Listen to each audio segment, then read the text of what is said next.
Buenas, sean bienvenidos. Soy Roberto Montesino y tengo el placer de compartir con ustedes desde aquí, el Centro Nacional de Superación para la Cultura, una nueva emisión de Punto de Partida. 2018 fue en Cuba un año completamente dedicado a celebrar el 150 aniversario del inicio de nuestras guerras de independencia. Hoy vamos a recordar lo que se hizo desde Punto de Partida. Para conmemorar tan importante fecha patria, fue grabado un ciclo de programas bajo el título Insurgentes. En aquel momento, el equipo de realización, que aparecerá como siempre en los créditos originales, grabó 3 programas.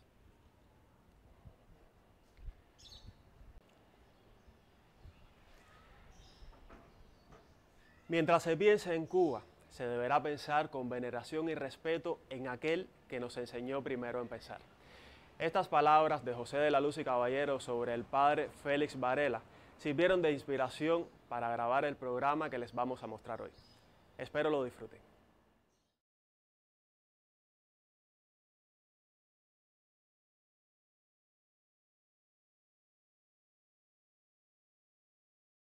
Aquí, en la Biblioteca Nacional de Cuba José Martí y frente a la mayor escultura bajo techo del Apóstol, realizada por el artista Juan Francisco Quintanilla, comienza Punto de Partida, su ciclo Insurgentes, un homenaje al aniversario 150 del inicio de las guerras de independencia. Nos espera el doctor en ciencias Eduardo Torres Cuevas. Adelante.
Los hombres del 68, como los llamó Máximo Gómez, tuvieron ante todo un proceso de formación extraordinario. No es casual que en 1868 se produzca un movimiento de la profundidad que tiene la Revolución Cubana del 68. En primer lugar, me gustaría referirme a los grandes maestros. Realmente pudiéramos llamar a estos iniciadores de la guerra de independencia los padres fundadores, pero esos padres fundadores tuvieron a su vez sus padres, los padres de los padres fundadores. En este aspecto hay que pensar en aquellos que dedicaron esencialmente su vida a enseñar y a preparar tanto sentimental como racionalmente a los hombres y mujeres que harían y tomarían conciencia de qué era Cuba, de qué cosa significaba la patria y qué cosa era lo que había que construir y qué era lo que ya no tenía sentido que continuara.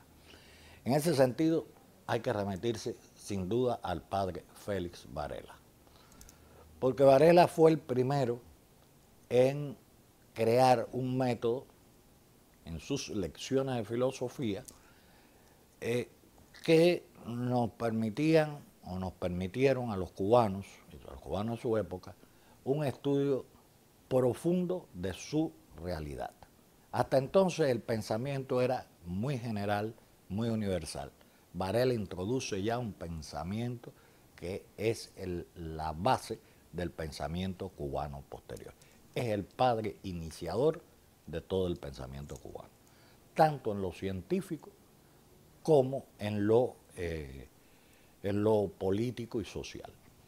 Una cosa singular de las lecciones de filosofía de Félix Varela es justamente que el tomo 1, que es el dedicado a la lógica y a la metafísica, concluye con una lección única de patriotismo.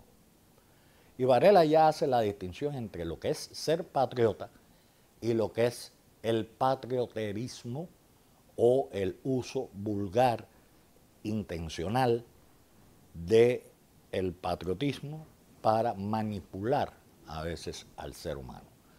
Por eso la lección de filosofía de Félix Varela es, ante todo, crear patriotas que para poder hacer patria necesitan el conocimiento. Al amor que todo hombre le tiene al país en que ha nacido y al interés que se tome en su prosperidad, le llamamos patriotismo. Entonces, patria es el país donde nacimos. Y patriota, el que la ama. Dices bien, pero hay más. No es patriota quien no sabe hacer sacrificios en favor de su patria, o quien exige a cambio de estos una paga. Padre, usted nos hace pensar en cosas que antes ni se nos ocurrían. Pensar es bueno, muchachos, pero más aún, saber en qué pensar. Los alumnos de Varela son un ejemplo de lo más granado del pensamiento cubano de todos los tiempos. Pudiéramos señalar los más importantes. José María Heredia, nuestro primer poeta patriótico, autor del famoso Himno del Desterrado, que termina, Himno del Desterrado, que sin música es nuestro primer himno nacional, y que termina con aquella célebre frase de porque no en balde entre Cuba y España tiende inmenso sus olas el mar. Tenemos al continuador de Varela en el campo de la educación y de la filosofía, que es José de la Luz y Caballero. Luz tiene esa célebre frase de tengamos el magisterio y Cuba será nuestra. El magisterio no es algo inocente. El magisterio forma. Y para formar hay que saber lo que se quiere. Por eso Luz lo dice con una claridad meridiana. Tengamos el magisterio y Cuba será nuestra. La semilla es el niño. Y en el niño está, y esto viene también desde Varela, en el niño está precisamente el potencial patriota. O el hombre descarriado que nunca sabe a dónde va. Entonces, esencial en esa idea. Y en segundo lugar tiene, esto en el plano de la educación, en el plano del pensamiento, de la filosofía, Luz tiene dos frases que definen todo el proyecto y que tiene que ver con los hombres del 68 después. Él decía, el filósofo, como es cosmopolita, tiene un pensamiento universal, pero debe ser ante todo patriota. Y esto engarza con Varela. Es decir, no se hace filosofía encerrado en una torre de marfil. Se hace filosofía porque hay una razón social. Y esa razón social es la patria. Tercero, es decir, la otra importante frase de Luz a la que quiero referirme, es un excelente juego con el verbo ser. Y dice así, todo es en mí fue, en mi patria será. Es decir, yo soy pasado. Mi patria es el futuro. El otro importante alumno de Luz se llama José Antonio Sacco, el político y el historiador. La obra monumental de Sacco, ¿qué cosa es? Una extraordinaria, inconclusa, como toda obra de magnitudes más allá de lo que pueda hacer un hombre, se llama Historia de la Esclavitud desde los tiempos más remotos hasta nuestros días, por supuesto hasta los días de Sacco, hace más de un siglo. Y es donde él trata de sintetizar ese extraordinario y pesado elemento que ha sido la esclavitud en la historia humana. y por tanto en la historia de Cuba, como la esclavitud es el elemento que marca esencialmente la sociedad cubana. Y por supuesto, todo lo que implica desde el punto de vista social, moral, ético, todo lo que implica desde el punto de vista económico, etc. Y hay otro extraordinario alumno que se llama Felipe Puey Aloy. Casi nadie recuerda a Felipe Puey cuando se hacen estas listas. Ningún científico puede ignorar a Felipe Puey en la línea del pensamiento científico cubano. Pero es, dentro de los alumnos de luz, el científico, el que hace los grandes estudios de la historia de la naturaleza cubana. Pero hay algo extraordinario en este grupo. Este es el primer grupo que se dedica a trabajar sobre el principio bareliano en el joven. Y por primera vez ellos van a crear un sistema de conocimiento de Cuba y del universo. Varela está diciendo cuál es el método para las ciencias y las letras. Luz está enseñando cómo educar y cómo pensar en una continuidad con Varela. Y diríamos que otro punto muy importante que es el hecho de que los jóvenes podían por primera vez tener una historia de Cuba y una geografía de Cuba. Un método para descubrir a Cuba, que es lo que hace Puey, ir allí a buscar las esencias de la naturaleza cubana. Y mientras Puey busca la esencia de la naturaleza cubana, Sacco busca las esencias de la sociedad cubana. Por eso, cuando cogemos a esos alumnos, vamos a encontrar quiénes son, entre otros, los alumnos de Luz. Ignacio Agramonte, Sanguilí, Honorato del Castillo. ¿Quiénes son dos de los extraordinarios alumnos de Luz y Caballero en el Colegio San Fernando? Casualmente Francisco Vicente Aguilera y Pedro Figueredo, los dos organizadores del Bayamo, de la conspiración en Bayamo. Por tanto, cuando hacemos un resumen de los hombres del 68, ante todo hay que ver cómo se formaron. El hombre se hizo siempre de todo material, de vías señoriales o barrio marginal. Toda época fue pieza de un rompecabezas para subir la cuesta del gran reino animal. Con una mano negra y otra blanca mortal. Todo este producto intelectual es resultado también de su época. Pero hay un hecho que pocas veces se pondera para entender todo el problema de la Revolución Cubana. La mayoría de los países latinoamericanos se independizaron antes de 1826. Cuba lo hace en el 68.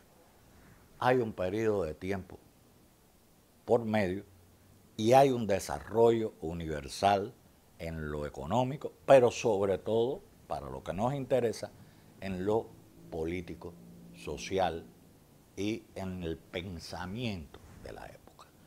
Tenemos, por un lado, en primer lugar, que en 1848 se conmueve el mundo entero con las llamadas, se le llamó la primavera de los pueblos.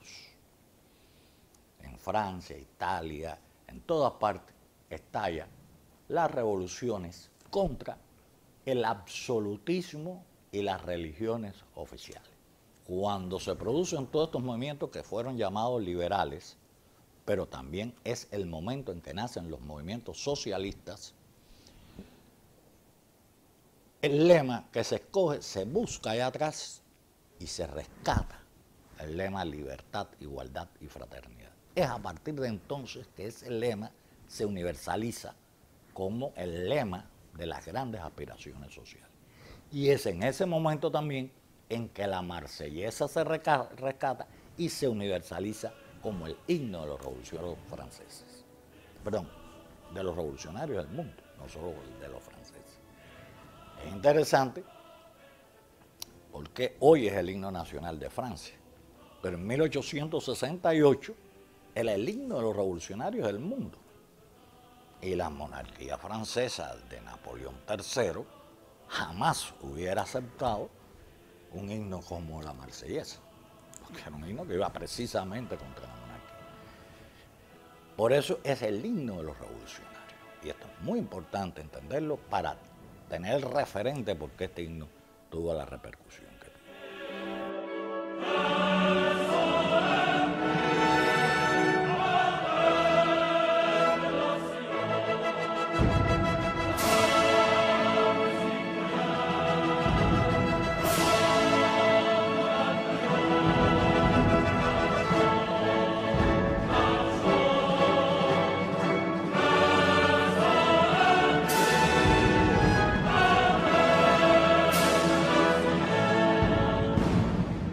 Ahora, las revoluciones del 48 introducen una serie de elementos nuevos, que van a ser los elementos del 68, que no estaban a principios del siglo XX. El problema de la separación de la Iglesia y el Estado, el surgimiento de la sociedad laica, eran esenciales en esta proyección. En el caso español específicamente, todas las constituciones españolas hacían contar que la religión oficial era la religión católica, y a partir del concordato de 1851 se estipuló que la religión católica era la única del rey, del Estado y del pueblo español, por lo cual se decretaba el carácter excluyente de cualquier otro tipo de manifestación religiosa. A eso se le añadía la enseñanza de los principios religiosos católicos en toda la educación. Se le daba potestades a la Iglesia para revisar y autorizar los libros e incluso censurar cualquier libro que pudiera estar en contra de los principios que ella sostenía.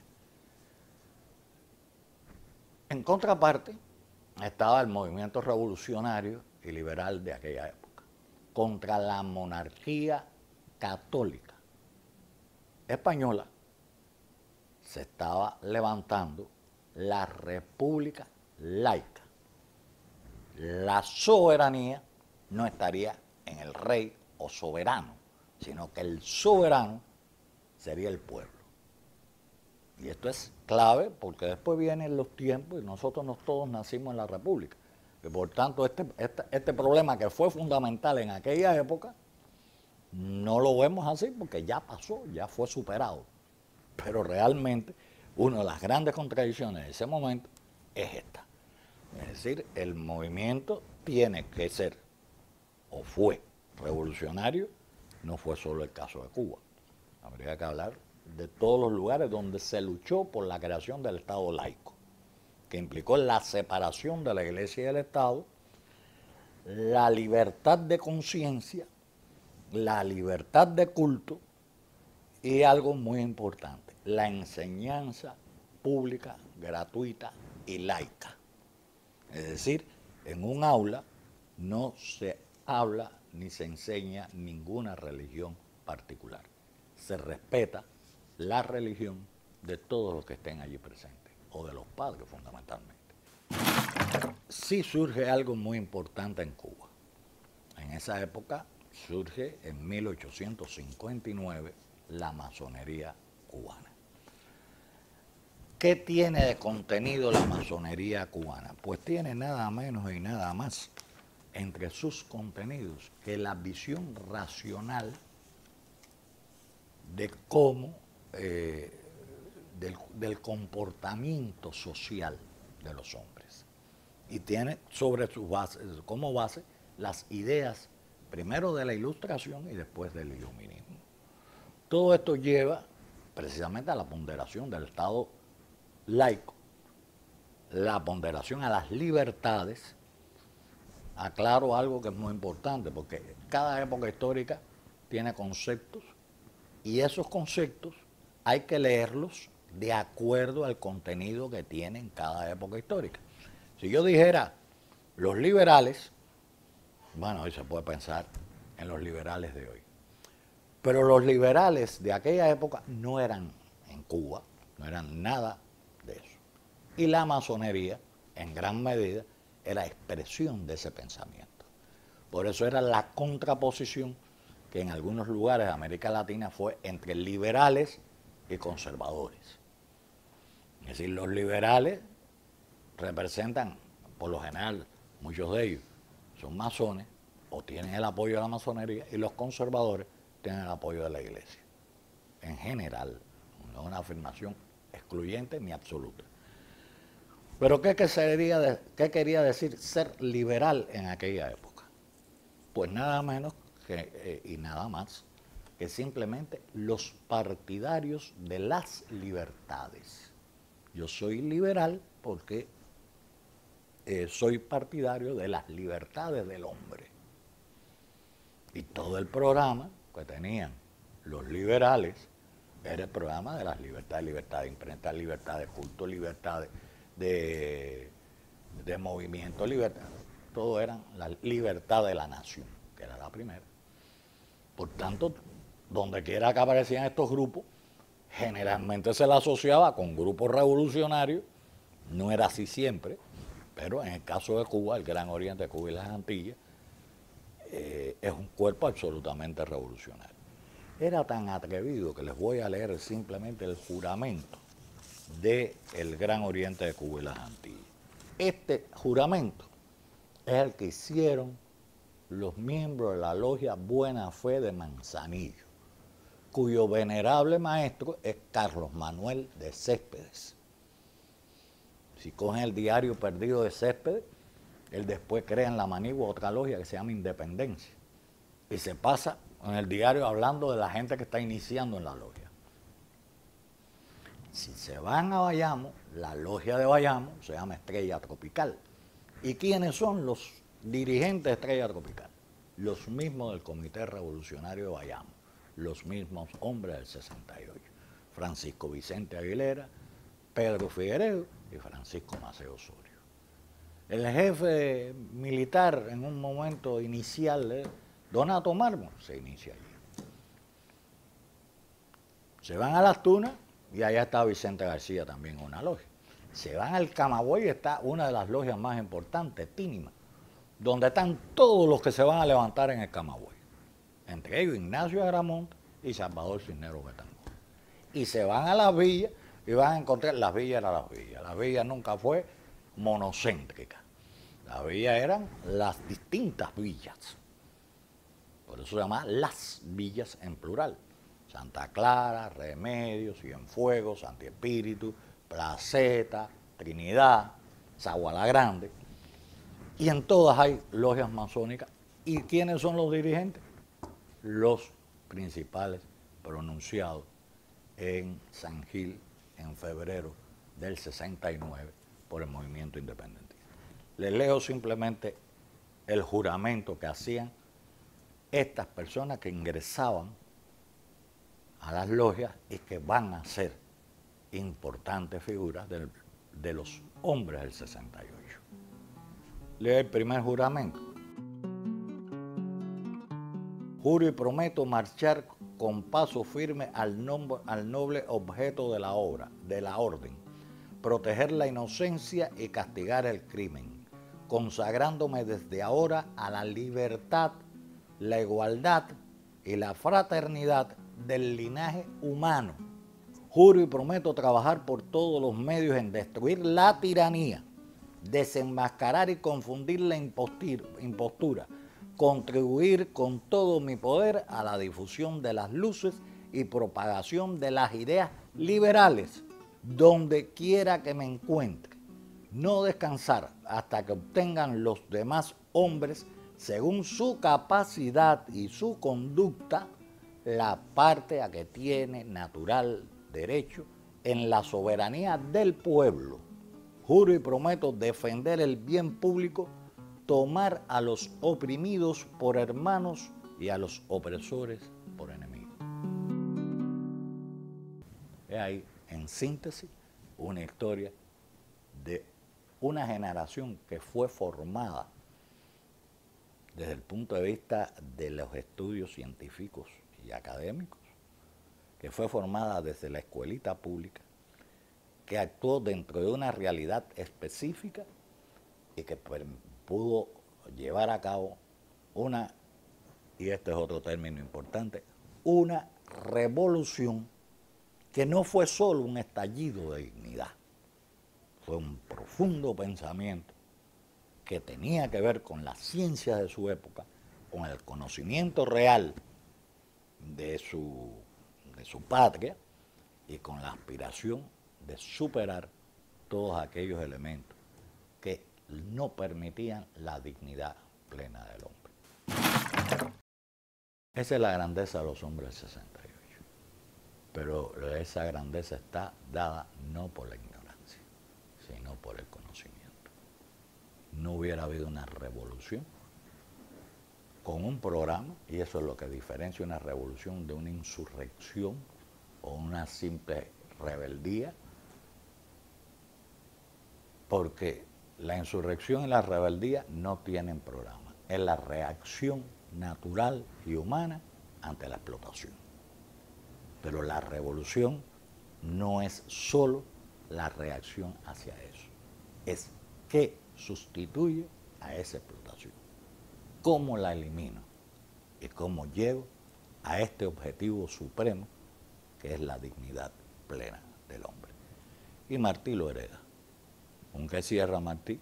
¿Con qué abrimos nuestra Constitución? Diciendo que la ley primera de nuestra República es la dignidad plena del hombre. Esa es nuestra historia, esas son nuestras raíces, y por eso este país, o por este país, estamos tan orgullosos de haber nacido en él, de ser herederos de esa historia, porque nos nutre, nos hace fuertes, nos enriquece espiritualmente, nos enriquece sentimentalmente.